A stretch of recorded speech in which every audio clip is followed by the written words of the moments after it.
Hello, today we will study about the cross. What is the reality of the resurrection of Jesus Christ? What is the main, the main, the source that God wants us to know about His crucifixion, about His life on earth? Let us open our Bible on the book of Psalms. The book of Psalms said, my God, why have you forsaken me?" And this is the message that Jesus says when He died at the cross. He says, my God, why have you forsaken me?" He says it so that the prophecies of David shall done or implemented, because it was written on the Psalms 22. My God, why have you forsaken me?" It was written in Psalms 22. Why are you so far from me, helping me, and from the words of my groaning? This is the book of Psalms 22. My God, why have you forsaken me? Why are you so far, helping me, and from the words of my groaning? This is the groaning of Jesus Christ. This is what God's emotion when He is asking help to God, but he feels that God has forsaken him. But he knows that he is God. But in his suffering as a human injury, as a human pain, as a human feeling, he feels the emotion of forsaken. He feels the emotion of without helping. He feels the emotion of groaning. That is why whenever we feel forsaken, that is why the moment that we feel helpless, the moment that we feel groaning, Jesus knows all those emotions, because he feel it when he become human flesh, when he came to earth and wear the human's life. And verse 2 in Psalms 22, "Oh my God, I cry in daytime, but you do not hear, in the night season, and am not silent." He feels the depression, but even he is God, he knows how the people feel. He knows all those emotions that a human flesh does. And in verse 3, "But you are holy, enthroned in the praise of Israel." Even he was crucified, even he died at the cross. He knows himself that he never sinned.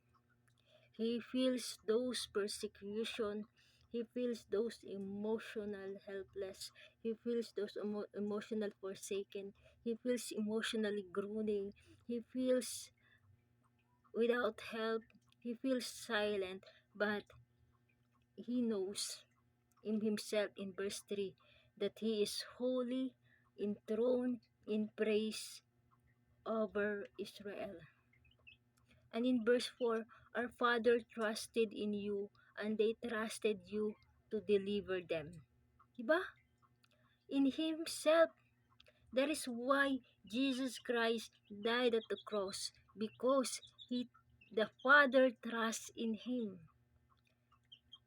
Our Father trusts in him, because he knows that Jesus is going to deliver all the people. In verse 4, our Father trusted in Him, in you, and they trusted, and you delivered them.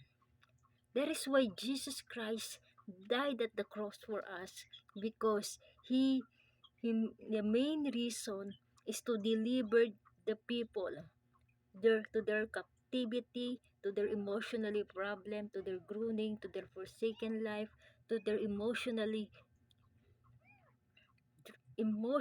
drained, depression or whatever it is, sins. And in verse 5, they cried to you and were delivered. Meaning, all the people that believe in Jesus Christ and accepted Him and humbly themselves and cried for Jesus, what happened? And they were delivered. Meaning, they were free from sin, from all their emotionally sins problem. In verse 5, they trusted in you and were not ashamed. Meaning, the disciple, after they trusting God, they are not ashamed to preach the gospel of God, because it is the power of God to salvation and to deliver the people from their sins. And that's the power of the cross that Jesus do, because Father in heaven trusts Jesus to deliver the people. In verse 6, in Psalms 22 verse 6, but I am a worm, and no man reproach of men, and despised by people. Jesus is God, but He treat as a worm. You know what is a worm? Worm is a naked animals or naked insect. It means when Jesus cried, crucify, He put all the shame in His body. He despised by everyone.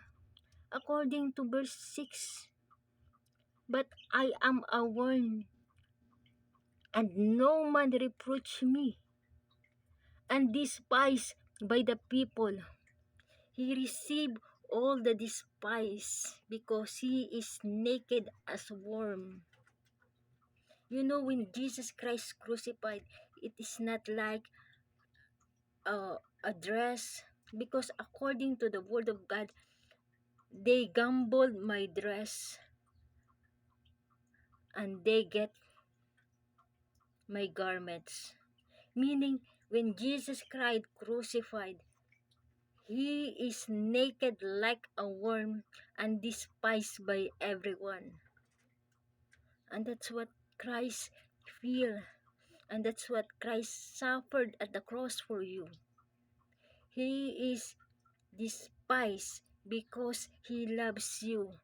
He received all the shame as a naked worm because of the love of Jesus. And verse 7, all those who see me ridicule me. They shoot me on outlip, and they shake the head of saying, He trusted in the Lord.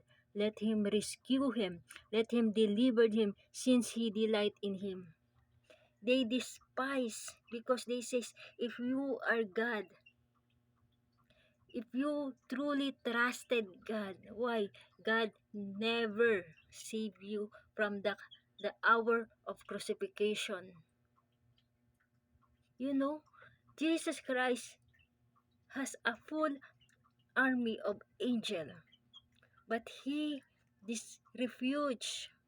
He refused His personal power because He knows that the only way to save man is the blood of Jesus that flows at the cross for you, to redeem you and cleanse you from unrighteousness. And that cross is a shame for Him,